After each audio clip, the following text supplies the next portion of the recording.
Greetings, Ian here, and welcome back to my YouTube channel. So today I saw an announcement from Zappa Records and Universal Music that has me freaking out. A box set edition of Frank Zappa and the Mothers of Invention's debut record, Freak Out. You can see that we have multiple variations available, including a 5 LP box set, a 2 LP multicolored set, and here's the one that's got me most excited. The 60th anniversary Super Deluxe Edition 5 CD / 1 Blu-ray. Now, when I saw the Blu-ray, I got extremely excited because that means to me that care has been taken to make a Dolby Atmos mix of the Freakout album. And I knew that Frank had remixed some of the songs for the mid-90s edition of Freakout, the Rykodisc version, but I just assumed that since he only mixed some of the album, that the tapes weren't available to remix the entire album. Now, we're going to dig into the press release a little bit because there is a small bit of information that has me a little concerned, but we'll take a look at that in just a second.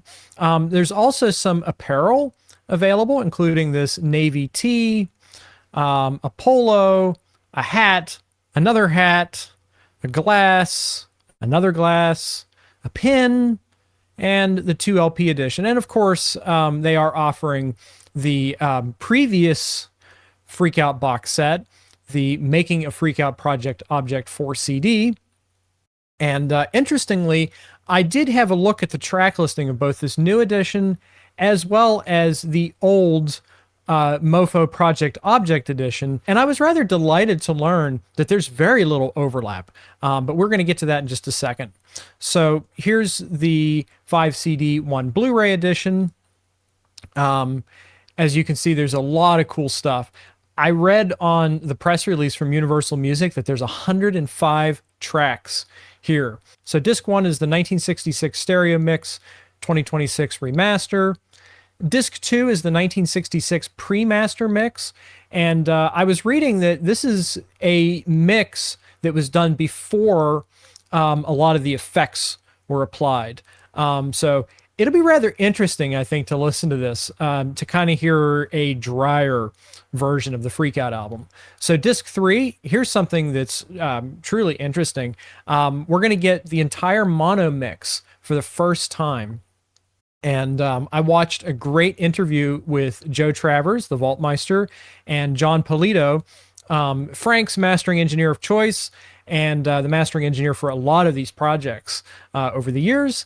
And this was derived from a pristine vinyl copy.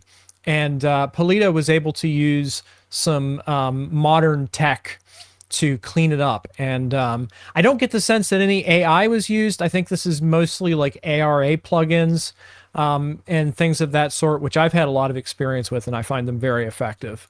Okay, so disc 4, we have a collection of live material from the Fillmore Auditorium, the 24th of June, 1966, the 24th of February, 1966, the 25th of June, 1966, and on disc 5, we have a couple of tracks from what it says most likely the 24th of February, 1966. So this is maybe the first instance of some overlap between this set and the Mofo set from a few years ago.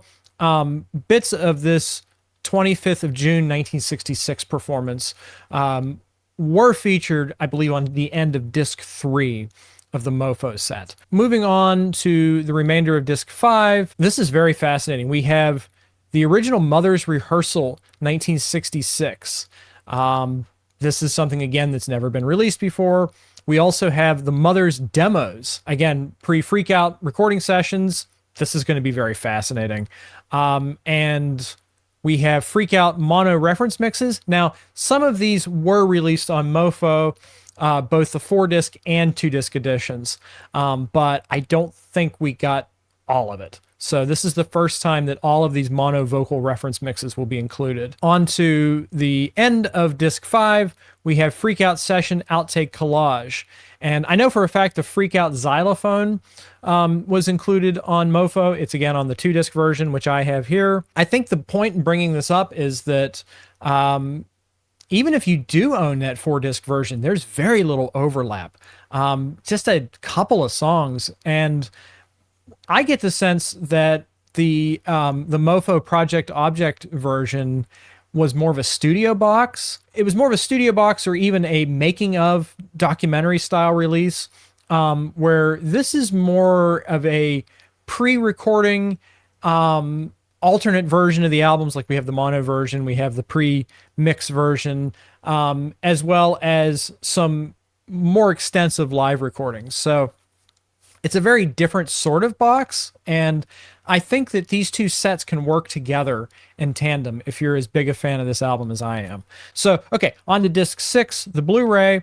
We have Freak Out the Album plus bonus track Groupie Bang Bang, mixed by Karma Auger and Eric Goebel, Studio One LA 2026, in Dolby Atmos, Dolby True HD 5.1, and we have 192K 24-bit and 96K 24-bit PCM stereo mixes. Now, if we go over to the press release from Universal Music, we can get a little bit more details on what's included, and I've highlighted this section right here. Talking about the Dolby Atmos mix, it says Auger and Goebel used the original 4-track masters along with vault stereo elements to create the new Dolby Atmos mix.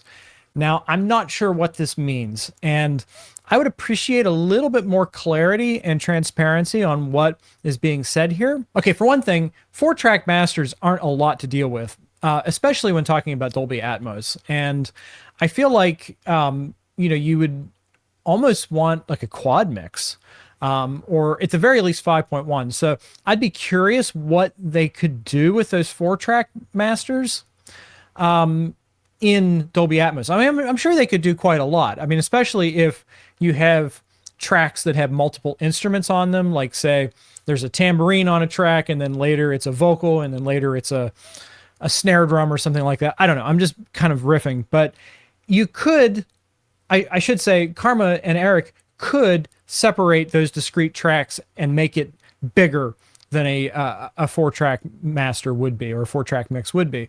What concerns me a little bit is that this note about vault stereo elements, and I hope that this isn't implying that it's some sort of AI derived upmix.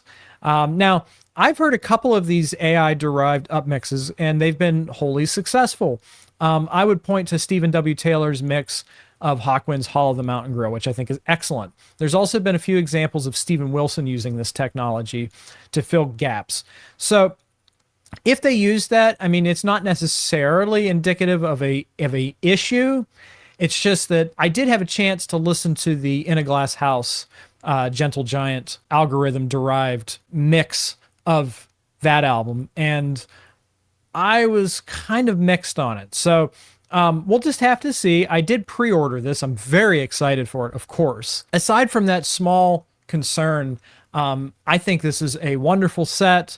I was excited just to hear that this was happening, simply because I think the Freak Out album is one of the best debut albums in rock. It's already historically important as being one of the first double albums in rock, but also being one of the best debut albums. I mean, I think that Frank did something unique with this album, and that he pretty much laid the groundwork for everything that would follow with this album. Like, this is a thesis statement for Frank's entire career. And I also sort of believe that had Frank never released another record beyond Freak Out, this album would still be an all-time classic. So it's an album very much worthy of this deluxe treatment. I'm looking forward to adding it to my collection. I already have all the other deluxe sets and I listen to them constantly, especially the Bongo Fury set. Like, that's maybe my favorite so far. I hope that this bodes well for the future. Like, I would very much like to see a box set like this for more of the Mothers albums. Now, I know that we have a Whirling It for the Money box set and so on, but if it were possible to create multi-channel mixes of, say, Hot Rats, I would be really excited for that, or even absolutely free should the tapes exist. So you folks are going to have to let me know in the comments below if you're going to pick this up. Personally, I think it's a must-have. I know people were expecting Zoodalores to happen next, which is Frank's 1976 album. I still think that's possible, either like a late December release or early 2027 release. But to be completely honest with you, I like Freak Out a whole lot more than Zoodalores. Zoodalores is like a proper Frank Zappa solo record where he's playing most of the instruments on that album. I mean, there's some exceptions, like the track Black Napkins is a live track that has some other musicians on it, but it's pretty much just Frank and Terry Bozzio in the studio together. And it's okay. It's a very garage kind of stripped back album, but Freak Out, you know, in 1966 terms, was the sound of the future. And I just think that being such an important debut, seminal album for Frank Zappa, this is the perfect time to release a box set celebrating its 60th anniversary. So yeah, with that in mind, let me know if you're as excited as I am to pick this up. And I'd love to get a dialogue started with you in the comments. But until then, I have some work to do. It's been nice talking with you, but you'll hear from me really, really soon. All right. Take care, everybody.